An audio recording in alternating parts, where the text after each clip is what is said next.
सांगोला येथील सराईत गुन्हेगाराला अटक करण्याच्या मागणीसाठी बेमुदत आमरण उपोषण. प्रमुख मागण्या. गुटखा दाखल होऊन 2 महिने झाले तरी सांगोला येथील सराईत गुन्हेगार व गुटखा माफिया दिलीप मस्के याला अटक करावी. या दिलीप मस्केवर सोलापूर, सांगली, पुणे जिल्ह्यातील गंभीर स्वरूपाचे गुन्हे दाखल आहेत. याच्यावर प्रतिबंधित कारवाई करावी. दिलीप मस्के याचा भाऊ अनिल मस्के सांगोला परिसरात खुलेआम गुटखा विक्री करतो. याच्यावर कारवाई करावी. सांगोला येथील यांचे अवैध धंदे कायमस्वरूपी बंद करावे. सांगोला येथील उपोषण दरम्यान मला शिवीगाळ करणाऱ्या नवाज मुलानी या सराईत गुन्हेगाराला पाठीशी घालणाऱ्या गणेश कुलकर्णी या पोलिसाची चौकशी करावी. उपोषणादरम्यान उपोषणाचे बॅनर फाडणाऱ्या व लोकशाहीची गळचेपी करणाऱ्या गणेश कुलकर्णी या पोलिसाचे निलंबन करावे. मी सूरज पडोळकर, राहणार पंढरपूर.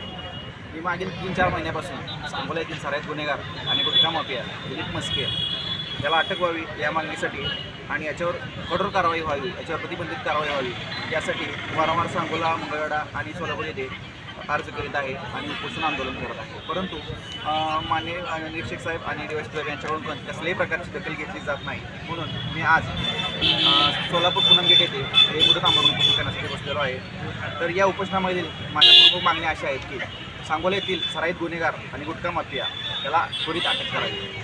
याचा भाऊ अनिल मस्के हा खुलेआम सांगोला येथे गुटखा विक्री करतो, याच्यावर कारवाई करावी.